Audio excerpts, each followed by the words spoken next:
Baik lagi di Basa Basi 23 berbincang bersama angkatan 2023.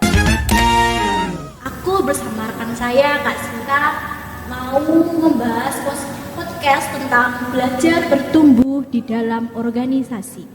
Oke, boleh perkenalkan dulu Kak Sinta?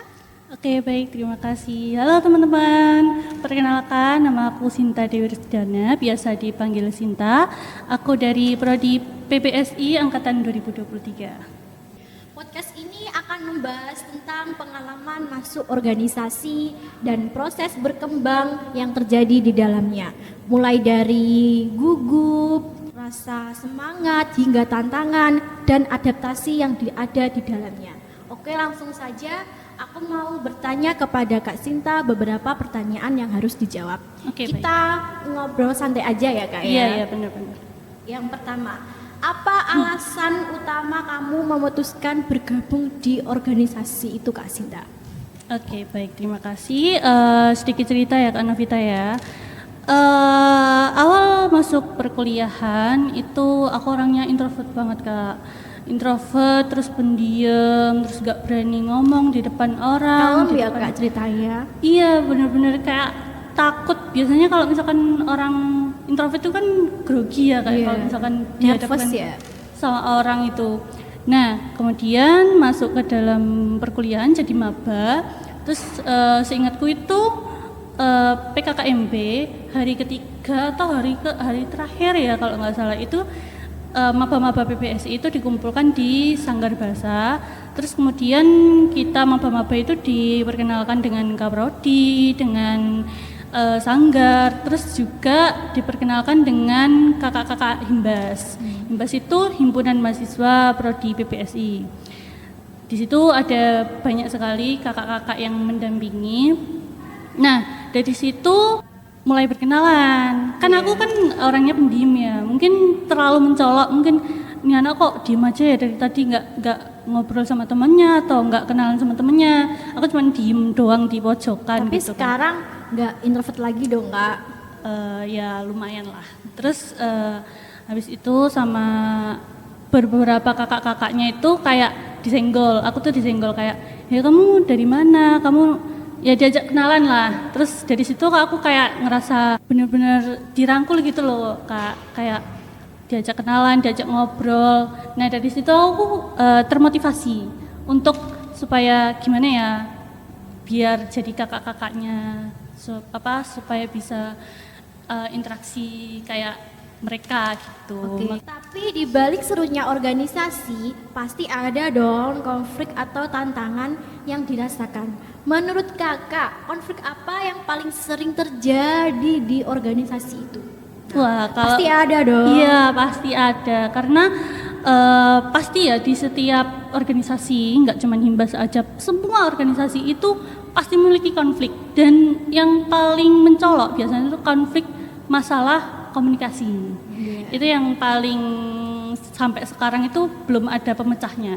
Karena memang kita kan di dalam organisasi itu kan terdapat beberapa banyak orang gitu kan.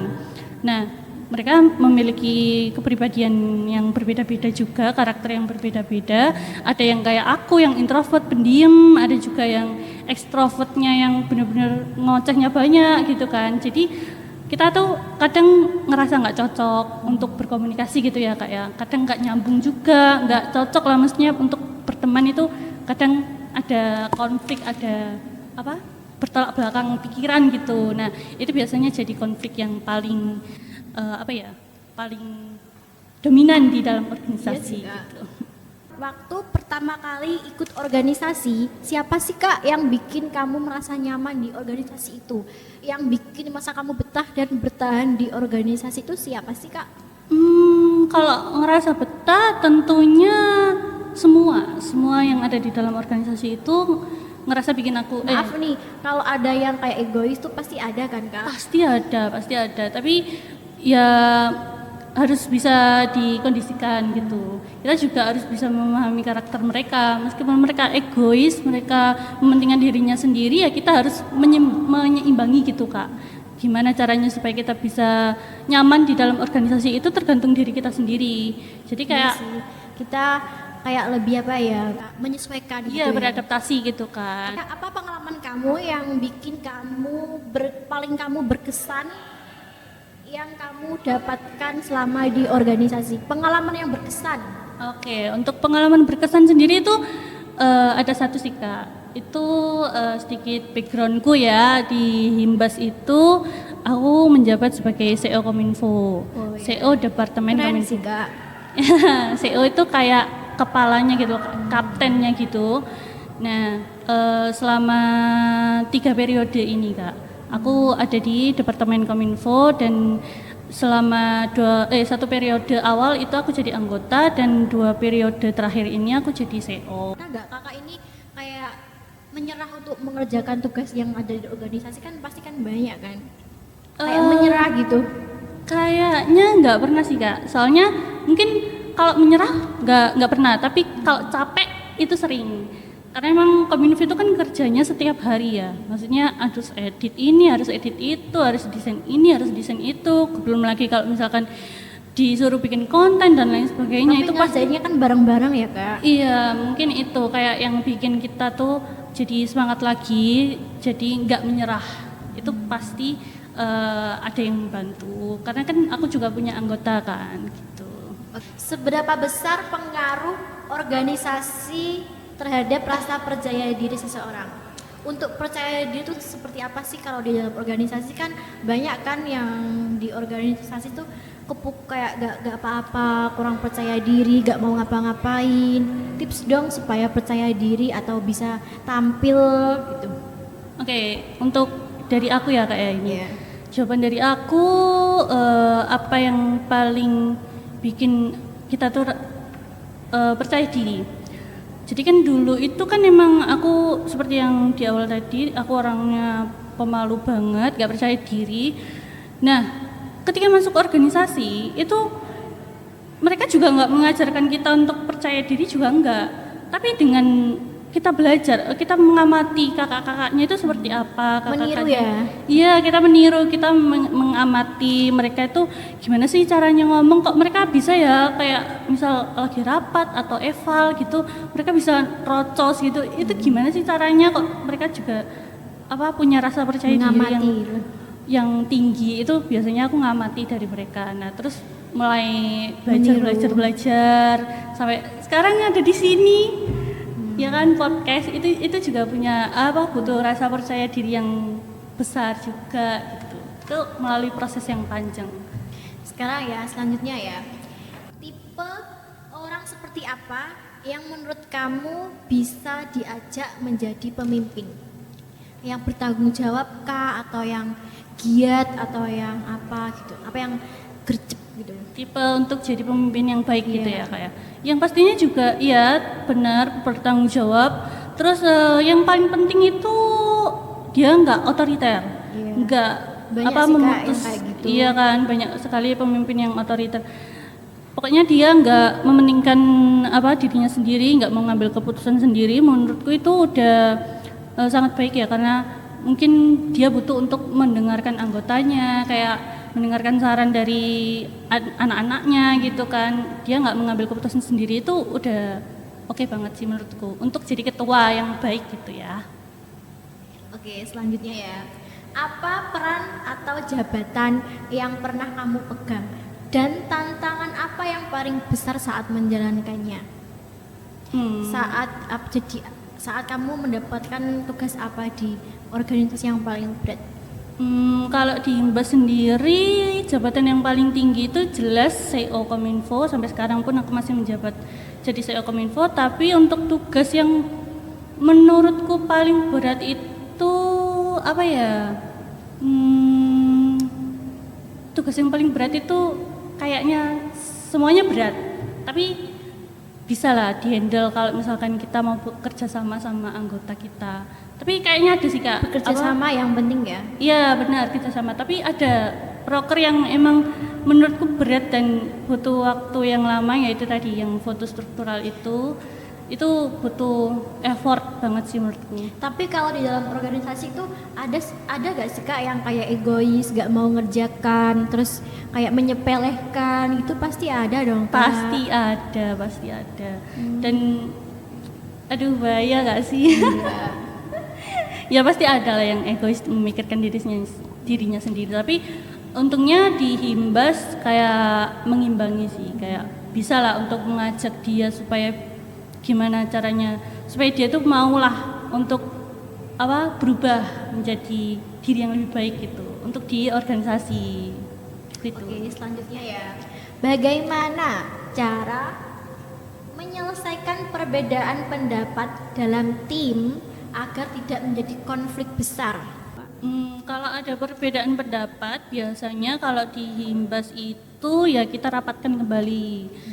Ya sering juga sih di Himbas itu kayak ada yang mengopsikan A, ada yang mengopsikan B, ada yang mengopsikan C. Terus itu kan berarti perbedaan pendapat ya. Yes, Nah itu biasanya kita adakan rapat, kita musyawarahkan bareng-bareng, diobrolkan dengan bukan hanya dengan ketua aja, bukan hanya dengan PPH aja, tapi juga dengan seluruh pengurus gitu, supaya kita menemukan jalan keluarnya seperti apa. Jadi nggak ada yang namanya egoisan itu nggak ada di Himbas betul. Oke, lagi ya Kak. Menurut kamu, apakah semua mahasiswa perlu masuk di organisasi? Ada yang siswa kupu-kupu ya Kak, pasti kan banyak. Iya. Kalau perlu atau nggak perlunya, karena aku ini orangnya adalah bagian dari organisasi, yang menurut jawaban aku akan menjawab perlu. Karena yaitu tadi kita bisa mengembangkan diri kita menjadi pribadi yang sekarang ini. Contohnya kayak dulunya aku pendiam, dulunya aku pemalu, nggak punya rasa percaya diri. Tapi ketika masuk ke dalam organisasi, aku jadi bisa ngomong, jadi nggak grogi kalau misalkan dihadapkan dengan orang lain, terus disuruh ngomong, disuruh ngobrol sama orang itu kayak udah nyantai gitu. Itu proses juga gitu Lebih ke menyesuaikan aja ya Kak? Iya benar, karena kebutuhan orang kan beda-beda ya. Ada yang emang nggak pengen masuk organisasi kan, itu alasan mereka, itu keputusan mereka, itu hak mereka. Tapi keputusan orang kan beda-beda gitu. Tapi kalau aku boleh tahu ya, Kakak kan kuliah sama organisasi, itu cara membaginya tuh gimana?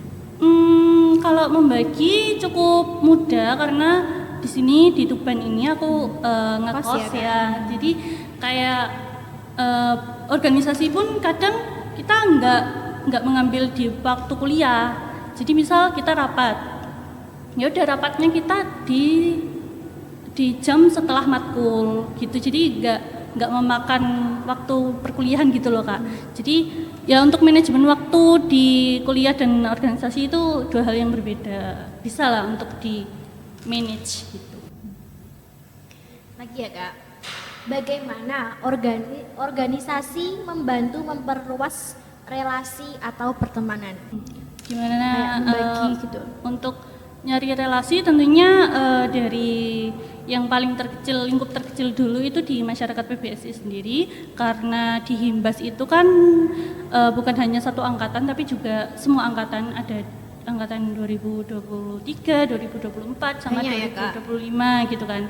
Jadi kita juga mengenal adik-adik kita gitu. Itu juga termasuk relasi. Terus juga ada beberapa prokernya Himbas itu juga mengadakan seminar atau mengadakan lomba dan lain-lain sebagainya. Itu kan juga mendatangkan mahasiswa dari prodi lain atau mendatangkan orang dari luar. Itu kan juga bentuk dari relasi gitu Kak. Menurut kamu, senioritas dalam organisasi itu masih penting atau justru menjadi penghambat? Menurutku senioritas itu akan menjadi penghambat karena alhamdulillah di Himbas itu kan di sini di Himbas itu kan aku yang paling senior Kak. Aku yang paling lama di Himbas, dan menurutku senioritas di organisasi itu sangat kadang bikin adik-adik kita, junior kita itu merasa sungkan sama kita. Iya sih Kak. Iya kan, jadi nggak lepas gitu loh, nggak menganggap kita sebagai temannya sendiri, nggak kayak kalau Padahal misalkan kan kita biasa saja ya. Mm-mm, Tapi mereka gitu pun loh. takut. ya takut gitu karena mereka merasa apa Kak Sinta udah senior, aku malu gitu kan. Nah, gimana caranya supaya aku tuh nggak menerapkan senioritas itu. Jadi gimana? Ya wis aku rangkul semuanya, semua adik-adik itu aku tak rangkul gitu supaya mereka nggak merasa kalau misalkan aku itu senior mereka. Kita di Himbas sama, kita semua pengurus, kita menyayangi Himbas, kita satu di dalam Himbas itu ya wis kita setara, nggak ada senioritas. Bagaimana sih Kak cara membangun kekompakan di organisasi? Kayak buat video tuh kayak kompak itu gimana Kak? Supaya mau semua buat video gitu. Kan sering dong buat video untuk promosi. Ya benar. Untuk kekompakan sendiri itu harus ada yang memulai. Mulai. Ya, misal contohnya ketua, itu dia harus Kalau menumbuhkan ketua, rasa semangat. kalau ketua mau pasti yang semua mau dong. Kan, ya kan. Tapi kalau misalkan pun ada, misal nggak ada ketua, kalau misalkan contohnya tadi kan buat konten, itu kan tanggung jawabku sebagai CEO Kominfo kan. Ya, gimana caranya supaya aku bisa menumbuhkan rasa semangat mereka, supaya mereka juga semangat, ayo bikin konten gitu. Gimana lah caranya supaya mereka tuh mau diajak, mau kompak gitu loh. Itu harus disesuaikan juga. Menurut kamu seberapa penting sih berkomunikasi dalam keberhasilan di sebuah organisasi? Komunikasi. Komunikasi itu penting banget tentunya. Karena masalah sepele aja ya, misal kita besok mau ngadain rapat. Kalau misalkan nggak ada komunikasi kan nggak jalan rapatnya kan. Nah itu yang biasanya paling urgent di dalam organisasi itu komunikasi kan. Selanjutnya ya, jika kakak diberi kesempatan untuk memperbaiki salah satu hal organisasi, apa yang ingin kamu ubah? Satu hal ya Yang mungkin kakak pengen organisasi itu harus ini, harus ada itu atau apa gitu. Kalau kakak punya mungkin yang keinginan, paling penting itu adalah komunikasi, tetap komunikasi, terus juga kekompakan. Kita harus menjaga kekompakan satu sama lain karena itu yang menurutku bikin organisasi itu jalan dan punya banyak proker itu kan juga. sekarang mau buat proker apa nih kalau boleh tahu? Kalau dalam waktu dekat ini Himbas itu ada proker namanya Teras. Teras itu kepanjangan dari Teater Sastra. Jadi di situ kita akan mengajak mahasiswa Teater BBSI untuk mengeksplor lebih dalam tentang teater. Gitu. Itu proker yang paling dekat nanti ya. Apa manfaat organisasi yang paling terasa dalam kehidupan sehari-harimu? Oke, untuk manfaat sehari-hari Yang paling pastinya terasa dalam yang paling terasa itu ya ini sekarang aku bisa ngomong itu adalah manfaat yang paling kerasa, yang paling dominan sampai sekarang. Aku berani bicara di depan kamera, di depan Kak Novita juga. Itu Makasih juga ya, Kak. manfaat yang paling kerasa selama aku ikut di organisasi. Oke ya Kak, makasih telah menyempatkan datang ke sini membahas tentang organisasi, pengalaman yang berkesan. Terima kasih ya Kak Ya, oke, telah sama-sama. meluangkan datang ke sini. Baik, saya akhiri podcast basa-basi berbincang bersama angkatan 23 ini. Terima kasih Kak Sinta. Iya, dadah.